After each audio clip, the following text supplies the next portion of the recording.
நல்லா இருக்கணுமா? அதே மாதிரி இந்த அரசியல் படம் கண்டிப்பாக மிகப்பெரிய வெற்றி அடையும்.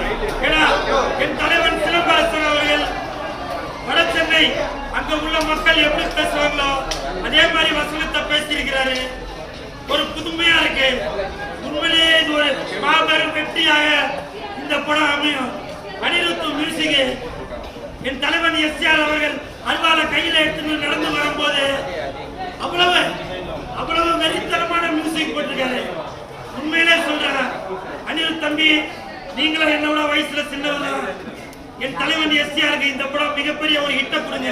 அது மட்டும் இல்லங்க, தமிழ் சினிமாவில் எந்த ஒரு ஹீரோவுமே அடுத்த ஹீரோவை சப்போர்ட் பண்ண மாட்டாங்க.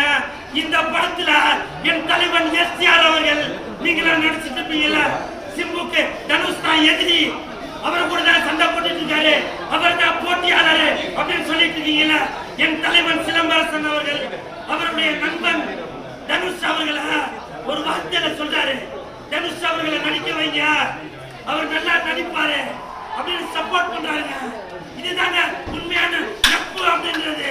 நான் சொன்ன பாருங்க, பைக்கு நழுவி போது பாத்தீங்களா, இது நழுவுலங்க, பால் பால் பால்ல வந்து படம் நழுவி போடுதுங்க. அப்படித்தான் நான் நினைக்கிறேன். இப்பவும் சொல்றேன், சிம்பு அவர்களும் தனுஷ் அவர்களும் எப்பவுமே நண்பர்கள் தான். புரியுதுங்களா? இந்த நேரத்தில் வென்று தணிந்தது காடு என் தலைவன்